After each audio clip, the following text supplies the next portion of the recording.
اللہ وبرکاتہ۔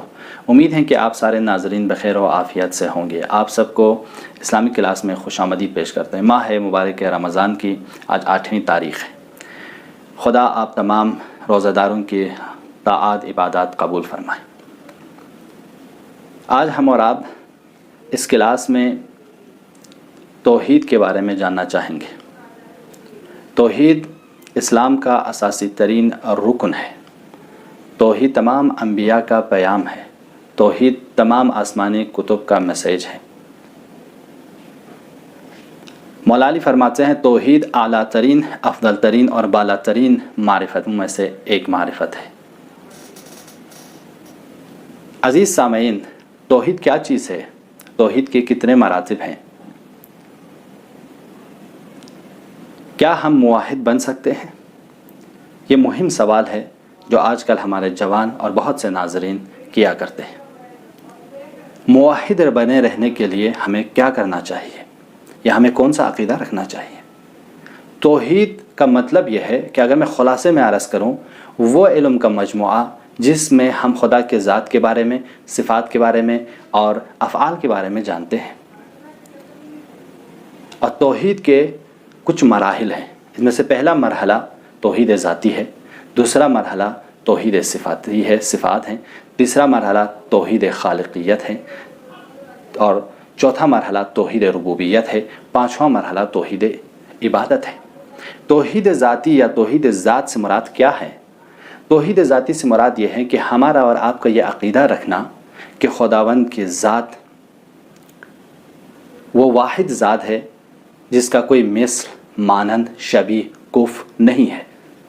ہم اور خدا کے علاوہ تمام موجودات مخلوقات کی شبیہ ہے، مثل ہے، مانند ہے، اس کی طرح ہے، لیکن خدا وہ واحد ذات ہے جو خود قرآن میں بھی خدا نے کہا لیس کمثلہ شیء، اس کی طرح کوئی اور نہیں ہے۔ اور سورہ قل ھو اللہ میں ہے کہ ولم یلد ولم یولد ولم یکن لہ کفوا احد، خدا کا کوئی فرزند نہیں ہے، خدا کا کوئی والد نہیں ہے، خدا کی کوئی ہمسر و کف نہیں ہے۔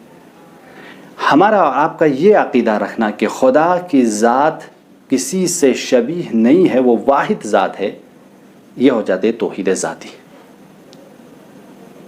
اب توحید صفاتی سے کیا مراد ہے؟ توحید صفاتی یعنی ہم اور آپ کا یہ عقیدہ رکھنا کہ خدا کی ذات عین، خدا کی صفات عین ذات ہے۔ کیا مراد خدا کی صفات عین ذات ہے؟ ہم اور آپ کی صفات زائد بر ذات ہے، یعنی ہماری ذات الگ ہے، صفات الگ ہیں۔ ہم اور آپ بچپن میں پڑھے لکھے نہیں تھے، اب پڑھے لکھے ہو گئے، یعنی ہم اب عالم بن گئے، یعنی یہ علم کی صفت اب آ گئی۔ بچپن میں ہم عالم نہیں تھے، ہم بچپن میں ضعیف تھے، اب قدرت مند ہو گئے۔ تو یعنی اس کا مطلب وہ چیز ہم میں نہیں تھی وہ ہمارے ذات میں آ گئی۔ تو اسے کہتے ہیں صفات زائد بر ذات، یعنی وہ صفات جو ہماری ذات میں اضافہ ہو گئی۔ کیا خدا کی صفات بھی ایسے ہی ہیں؟ علماء فرماتے ہیں نہیں، خدا کی صفات عین ذات ہے، یعنی جب سے ذات ہے تب سے خدا کی علم ہے، تب سے خدا کی قدرت ہے، تب سے خدا کی حکمت ہے، تب سے خدا کی صفات ازلی، صفات ابدی موجود ہیں۔ یعنی اس کی ذات اور صفات الگ نہیں ہے، بلکہ دونوں ایک ہی چیز ہے، ہماری طرح نہیں ہے۔ ہمارا اور آپ کا یہ عقیدہ رکھنا کہ خدا کے صفات عین ذات ہے، ایک ہی ہے، یہ ہو جائے گی توحید در صفات۔ امید ہے کہ آپ لوگوں کے لیے واضح رہے۔ اب تیسرا مرحلہ ہے توحید در خالقیت، یعنی توحید خالقیت یا توحید افعالی بھی کہا جاتا ہے۔ توحید خالقیت میں ہم اور آپ کیا سمجھتے ہیں؟ یعنی اس پوری کائنات کا خالق خدا ہے۔ اگر ہمارا اور آپ کا یہ عقیدہ رہے تب ہم موحد ہوں گے، لیکن اگر ہمارا یہ عقیدہ نہیں رہے تب ہم مشرک ہو جائیں گے۔ لیکن یہاں تک موحد اور مشرک دونوں متحد ہیں۔ موحد بھی توحید صفاتی کو، توحید ذاتی کو، توحید خالقیت کو تسلیم کرتے ہیں، اور مشرک بھی توحید ذاتی، توحید صفاتی اور توحید خالقیت کو تسلیم کرتے ہیں۔ اس لیے قرآن میں ہے جب مشرکین سے پوچھا جاتا ہے یا پوچھا جائے کہ آسمان اور زمین کا خالق کون ہے، تو وہ سب بیک زباں ہو کے کہیں گے کہ خدا۔ اس کا مطلب خدا کے خالق ہونے میں ہم مشرک، ہم موحد دونوں شامل ہیں، دونوں تسلیم کرتے ہیں۔ لیکن اب اختلاف کہاں پہ ہوتا ہے؟ اختلاف بعد کے مرحلے میں، توحید ربوبیت میں۔ توحید ربوبیت سے مراد کیا ہے؟ توحید ربوبیت سے مراد یہ ہے کہ یعنی ہمارا اور آپ کا یہ عقیدہ رکھنا کہ اس پوری کائنات کا چلانے والا، تدبیر کرنے والا ایک ہے، وہ ہے خدا۔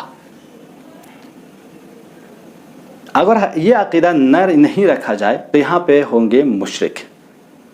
جیسے کہ پیغمبر کے زمانے میں مشرکین کا یہ عقیدہ تھا کہ خالق تو خدا ہے، لیکن مربی، رب اور تدبیر کرنے والے بہت سارے ہیں، اصنام ہیں، بت ہیں۔ اس لیے ان کے یہاں مختلف بت ہوا کرتے تھے، خوشی کے بت، غم کے بت، رزق کے بت، روزی کے بت، اور بارش کے بت، جنگ میں جیتنے کے بت۔ لہٰذا وہ ان سب کو صاحب اختیار سمجھتے تھے، لہٰذا ان کے پاس جاتے تھے۔ اگر کسی کو اولاد چاہیے تو اس بت کے پاس جائیں گے جو اولاد دے، کسی کو بارش چاہیے ہو تو اس بت کے پاس جائیں گے جو بارش نازل کرتا ہے۔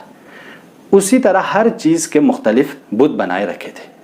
لہٰذا وہ کیونکہ ان ساری چیزوں کو اثر انداز سمجھتے تھے، اس لیے وہ کیا ہیں، ان چیزوں کی عبادت کرتے تھے۔ آج یہ بہت مہم سوال کیا جاتا ہے اعتقاد میں اور کلامی مباحث میں کہ بہت سارے چیزوں کی عبادت کی وجہ کیا ہے، کیوں اتنے سارے لوگ مختلف چیزوں کی عبادت کرتے ہیں؟ اس کی ایک وجہ یہ ہے کہ ان کے یہاں توحید ربوبی کا کانسیپٹ واضح نہیں ہے، یعنی وہ ربوبیت میں بہت سی چیزوں کو اثر انداز سمجھتے ہیں، ہر ایک کو مربی جانتے ہیں، اس بنا پر وہ لوگ عبادت بھی اسی کے کرتے ہیں اور خدا کو چھوڑ کر ان ساری چیزوں کے عبادت کرتے ہیں۔ قرآن میں بھی بہت سی جگہ مذمت کی گئی ہے۔